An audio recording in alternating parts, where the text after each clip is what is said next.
గౌరవనీయులైన ముఖ్యమంత్రి గారు, మంత్రులారా, శాసనసభ సభ్యులారా, మన తమిళనాడు రాష్ట్ర రైతాంగం యొక్క జీవనోపాధిని దెబ్బతీసేలా నిర్మించ తలపెట్టిన మేకేదాటు ఆనకట్టను కట్టకూడదన్నదే ద్రావిడ మున్నేట్ర కజగం యొక్క దృఢమైన నిర్ణయం. కావేరీ జలాల్లో తమిళనాడు హక్కులు పోవడాన్ని మనం ఎన్నడూ ఒప్పుకోకూడదు. కావేరీ ట్రిబ్యునల్, కావేరీ న్యాయమండలి యొక్క మధ్యంతర తీర్పు, తుది తీర్పు, సుప్రీంకోర్టు తుది తీర్పు, నిర్వహణ మండలితో సహా అన్నింటికీ ముత్తమిళ రిగ్నర్ కలైంగర్ గారు ముఖ్యమంత్రిగా ఉన్నప్పుడు మన ప్రభుత్వం తీసుకున్న నిర్మాణాత్మక చర్యలే దీనికి పూర్తి కారణం. ఆ విషయం ఈ సభలో ఉన్న పెద్దలందరికీ తెలుసు. సుదీర్ఘమైన చట్టపరమైన పోరాటం, రాజకీయ పోరాటాలన్నీ నిర్వహించి మనం కావేరీపై మన హక్కులను పోరాడి సాధించుకున్నాం.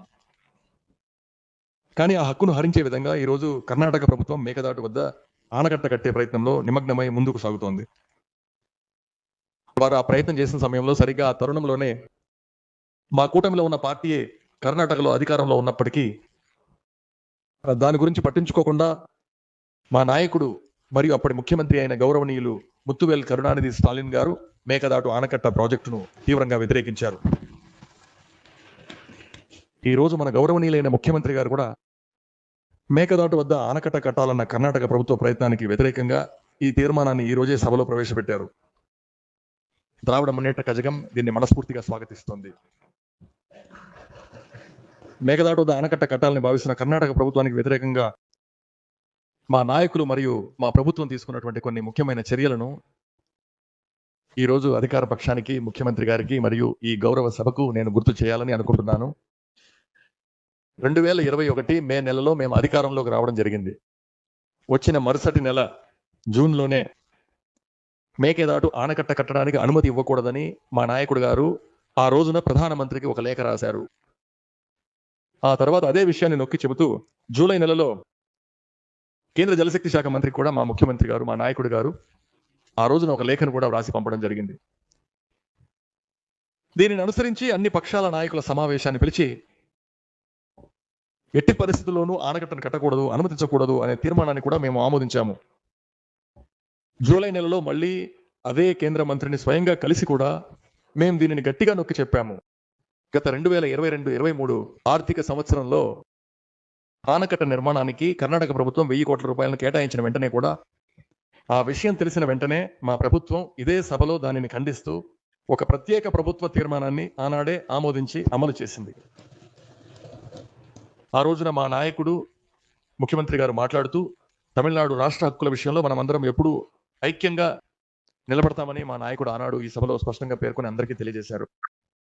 మేకదాటు ఆనకట్ట నిర్మాణానికి సంబంధించిన సమగ్ర ప్రాజెక్టు నివేదికపై చర్చించాలని కోరుతూ కావేరీ నదీ జలాల నిర్వహణ కమిటీ యొక్క సమావేశంలో కర్ణాటక ప్రభుత్వం మరియు కేంద్ర ప్రభుత్వం పెట్టిన అజెండాను తొలగించాలని మా నాయకత్వంలోని ప్రభుత్వం ఆనాడు గట్టిగా డిమాండ్ చేసి చెప్పింది.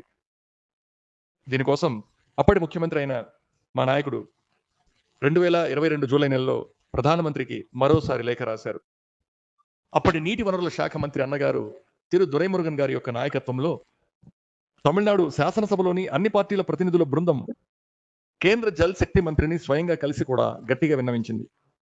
ఇలా మన నిరంతర వ్యతిరేకత కారణంగానే మేకదాటు ఆనకట్ట యొక్క సమగ్ర ప్రాజెక్టు నివేదిక ఫిబ్రవరి నెలలో కేంద్ర జలవనరుల సంఘానికి మళ్ళీ పంపబడింది.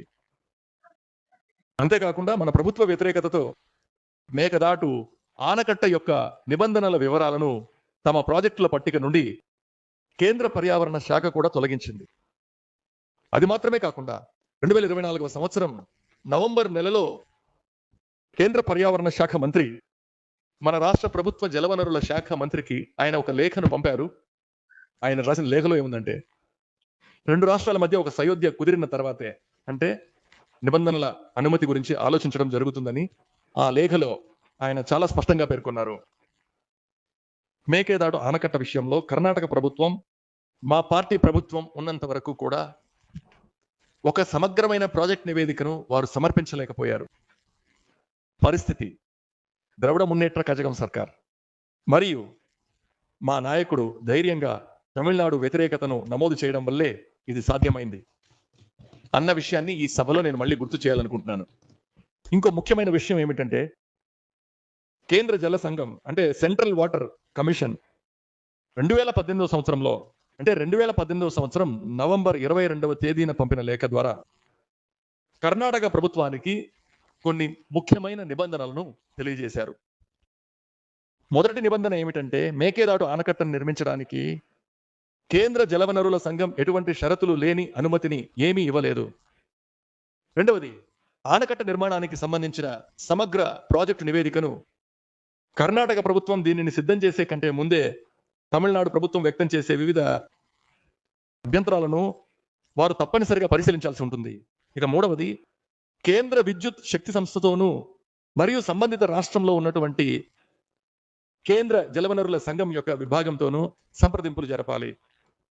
వీటన్నింటికీ మించి కావేరీ నది జలాల నిర్వహణ సంస్థ యొక్క ముందస్తు అనుమతిని కూడా తప్పకుండా పొందాలని ఆ లేఖలో చాలా స్పష్టంగా రాశారు. అందువల్ల గౌరవనీయ సభాపతి గారు, ఈ ప్రభుత్వం వీటన్నింటినీ కేంద్ర ప్రభుత్వ దృష్టికి గట్టిగా తీసుకెళ్లి కావేరీ నదిలో మన తమిళనాడు రాష్ట్ర హక్కులను మనమందరం కలిసి తప్పకుండా కాపాడుకోవాలి. ఇక్కడ నేను మరో ముఖ్యమైన విషయాన్ని కూడా నమోదు చేయాలనుకుంటున్నాను. మేకేదాటు ఆనకట్ట సమస్యకు సంబంధించి గత 13/11/2025న అత్యున్నత న్యాయస్థానం తీర్పు వెలువడిన తర్వాత 4/3/2026వ తేదీన అప్పటి ముఖ్యమంత్రి అయిన మా నాయకుడి ఆదేశాల మేరకు తమిళనాడు నీటి వనరుల శాఖ కార్యదర్శి గారు కేంద్ర జలశక్తి శాఖ కార్యదర్శికి ఒక లేఖను రాశారు. ఆ లేఖలో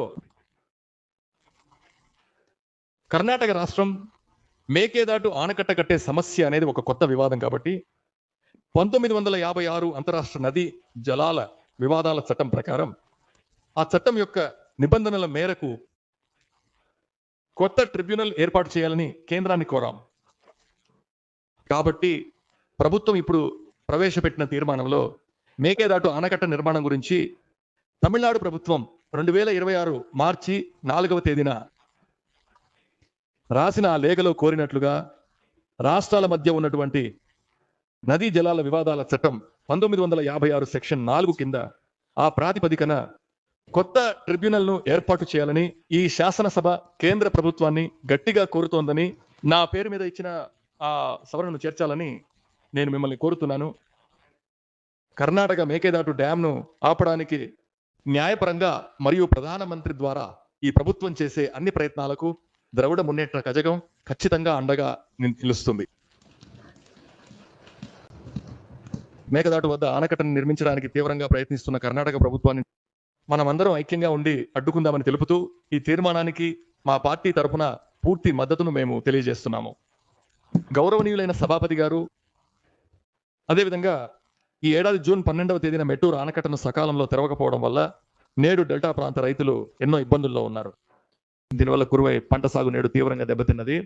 త్వరలో జరగనున్న కావేరీ జలాల నిర్వహణ ప్రాధికార సంస్థ సమావేశంలో దీనికి సంబంధించి తమిళనాడు ప్రభుత్వం మన పక్షాన ఉన్నటువంటి న్యాయాన్ని వివరించి మనకు రావాల్సిన నీటిని త్వరితగతిన పొందేలా చూడాలని ఆ రైతుల తరపున ఈ సభను నేను కోరుతున్నాను.